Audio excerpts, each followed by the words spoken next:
Welcome to the Me and D Show. There you go, where we talk about anything from stand-up comedy to horror and everything in between.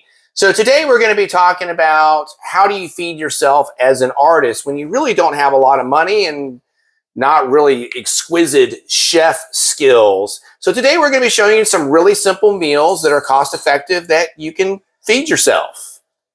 What do you think? I think it's amazing. And what we're going to do is we're going to start off with some pancakes that we're going to eat. And then after that, we'll go to the actual store, right? Yep. We'll see you out there. You ready? I'm ready. Let's go. Okay, so we are at Food for Less. You probably have a Food for Less in your town. If you don't, maybe you have a Stater Brothers, a Vons, Ralph's, whatever it may be. We came to the grocery store that really has the best deals. And as an artist, sometimes you reach in your pocket and you're like, how much money I got? So today I have got $16 on me. So everything that we buy today has got to be under 16 bucks. That's a reality that happens with us sometimes. So come on, let's go inside and let's see what we're going to get. Going inside? Yep. Tortillas. 2 tomatillos.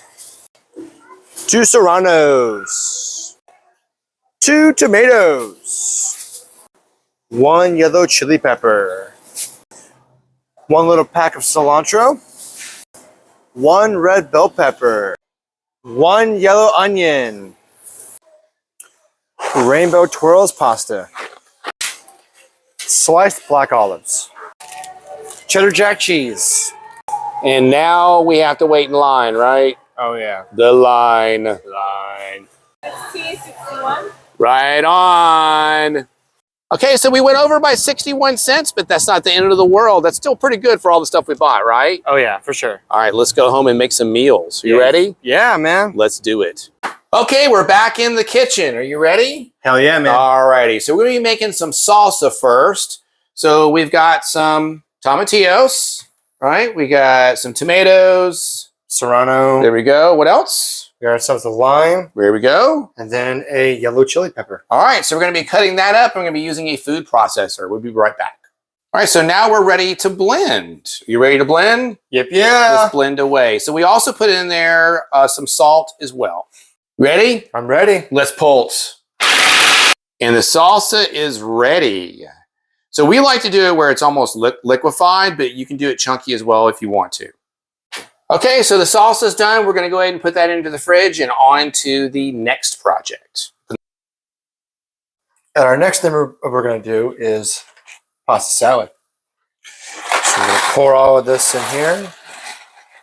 Not some of it, all of it. So you got a spoon right here. It's my favorite one just because, you know, it's easier to stir. Okay, so while we got a few minutes, the pasta's on right now. We're getting ready to make some rice at the same time. So we're going to have some inexpensive pasta salad that we're going to show you how to make. But one of the things that we want to kind of address is that, sure, the grocery bill that we had was very inexpensive. And you're like, well, that's because you didn't buy a lot of stuff. If you buy too much produce, what happens? Some produce may go bad. And if it goes bad, that means that you've wasted your money. So we only bought what we needed, and that's what we suggest. So we're going to go ahead and make some rice, and then we'll be checking the pasta in a little bit. Yeah. Cool? Yeah. Right on. Okay, so when I do the rice, I like to add some lime to it.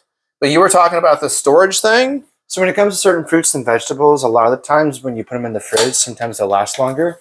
But some other, some other fruits and vegetables, that's not the case. My personal suggestion anyway is when it comes to, let's say, pineapple and stuff like that, usually put like a bag over where you've cut into it. That way it can last longer. That way the air doesn't get to it and, it spoils. And with onions anyway, you don't put in the fridge at all. You usually put them in like onions, a side basket somewhere. Do you cry when you have onions? Honestly, sometimes yeah. I cry when I have my onions. Okay, but we don't store them. We don't store them in the fridge, right? We store them outside. No, yeah, that was a good thing. I was going to put them in the fridge. Yeah. After I cry. Now, of course, when you cry, no crying. Now, when you cut into onions, usually, yeah, you put them in the fridge. But when they're whole, don't put them in the fridge because it's going to kill them. So normally you put them in a net or somewhere, maybe a vegetable storage kind of container. Do you have to catch them outside? You got to catch the onions? You're talking about a net. I mean, do you have to surprise them? Do you got to sneak up on the onions when you catch them? Yeah, totally. Sure. Totally got to They're catch so them. docile. Got to look out for those onions. They're crazy, man. Crazy. No, crazy but onions. yeah, it's just a way to help, with your produce to last longer and stuff like that. So. All right, cool. So we're going to get the rice started, and then Dee here is going to check on the pasta. We'll see you in a bit. Look at that, and the pasta. Oh. Okay, so now we're going to put the pasta salad together, right? Yep. Okay, so we got a big bowl here. Dumping the pasta in there. Very cool. Dump away. Dump the pasta. There's the pasta in the thing. Okay, so what's the ingredients that we're going to be putting in? We're going to be using diced black olives. But we didn't dice them, right? No, we didn't. So we bought these all in cans. Yes. All in cans, okay? And what we did was we just got the local brand for it so we could basically save the most money that we can because this is supposed to be a cost-efficient meal. Yeah. Okay, so what's the first one? So we're going to do the diced olives. Okay. Just going to drizzle them around. Throw them in.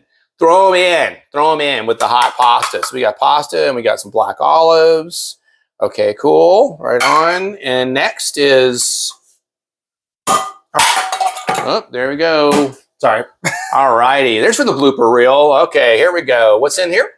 This is garbanzo beans. Garbanzo, because that's what the can says. Yeah. Garbanzo beans. Okay, Garbanzo here we beans. go. Garbanzo We're beans. gonna Putting them in. Very cool. Right on. And what's the last ingredient? I will take the can into the trash. Black beans. Black beans. Black beans. That's what's going in. Yeah. I will say though, when it comes to black beans anyway, it was definitely, it wasn't difficult, but it was definitely the most challenging to make sure that they were as clean as humanly possible. So wash them out, right? Yeah. So we washed all of these out. So it doesn't have any of the remnants from the can. Yeah. That's in there. Okay, and now we just mix it up, right? Mm-hmm. Just mix it all up. Now, what's the one thing that we're not doing is that we're not adding like any Italian dressing to it or anything like that. There's a reason for that. And that is, let's say that you were making this and you had some friends that were over. Maybe not all of them like Italian dressing. So if you just mix these ingredients up and then afterwards let them put in what other dressing that they want. Perhaps maybe they want the salsa, or they could just have the Italian dressing and everyone has a different consistency of it. So this is kind of a cool thing to do, right? Yeah. Pretty cool. All right. And we'll come back and show you the dish in just a second. That is the pasta salad that we made. And now we're getting ready to add some Italian dressing to it. And here it is in the dish. Let's pan up for a second here. Okay. What are you adding there? House Italian dressing. House Italian dressing. It's a simple Italian dressing, basic, but it tastes great. I love it. Okay. Yeah. And now we're just going to add it in there. Now, me personally, I don't like to add too much. So I like to drizzle it like this. This smells amazing. Good stuff. Bon appetit. Okay. So we have the rice that's cooking right now, and then we're going to be adding some ingredients to them that we're going to be sauteing. So that is going to be an onion that we're going to saute up. And we also have a red bell pepper as well that we'll be combining with the rice, and we're going to show you how to do that in just a little bit. Saute action. So first we got to use some olive oil. So let's put a little bit in here. There you go. You just never have enough olive oil. There we go. Okay, red bell peppers in. All right, got to flip it a little bit. Get it. Now the onions. They're going to go in there. We're just going to shake that around a little bit.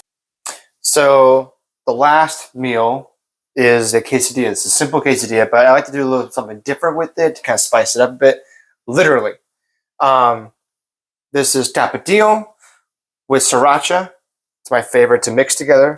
And of course, our cheddar jack cheese and a tortilla, of course. So the first thing I like to do first, because sriracha is much thicker. I like to do that as the base. So you kind of like that, and I just do a back and forth motion like that. And then take some of this, tapatio, and just do a little bit, not too much. I know you guys are gonna say that's a lot. Not really, trust me. Trust me, I put a lot more on there than what I'm doing right now. So the next, we're going to go ahead and grab a spoon. And we're going to spread it out evenly like a pizza here. Make sure it's evenly spread. Make sure every area is spread as much as possible. No clumps of sauce at all. If it's like little patches, that's not a big deal, but make sure it's not like all over the place, because if you have a bite and it squirts in your mouth, then it's going to be really, really hot. So you want an even amount of taste there. So finally, we're going to grab ourselves cheddar cheese, okay? So we're going to just do a little bit because we're going to fold it. You only do it on half. Now, if you want to do like a pizza kind of style, you're more than welcome to. That's my personal preference. But for anybody that just likes a typical, not typical, but a regular classic quesadilla, this is probably your best bet. And then you're just going to do is fold it like this. And the sauce kind of acts like a glue for the tortilla. That way, when you just have cheese, it doesn't fold back over, because sometimes that can happen. But with the sauce, it acts as a glue. Go. All right. Olive oil time. Now, you can use butter if you want, but olive oil is also okay as well. Put this in the pan. All right. Now, personally, I like to put this in the pan first before it gets a little hot. That way you get the amount of like toastiness that you want. Because when you put it right in there when it's hot, it's going to kind of burn a little bit, especially because olive oil has a low burning point. So our onions and our red bell peppers have caramelized and they're almost ready. Alrighty, so as you can tell, it's starting to heat up and starting to toast the side. And I also just wanted to clarify really quick as well that the sauce here, the inside here, is an option. This is stuff we already had.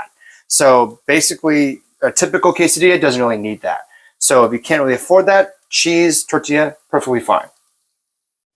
So as you can see right here, this is our quesadilla dish with a little bit of a cilantro garnish and our house-made salsa. And one. So we've got our rice, which we cooked it with some lime, and then we have our caramelized onions and our red bell peppers. And if you want to, you can always put some salsa on it as well, or just eat it plain.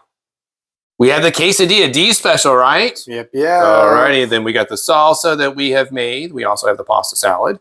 And then, of course, we got the rice with the veggies that are in there, the caramelized onions and red bell peppers that we've made.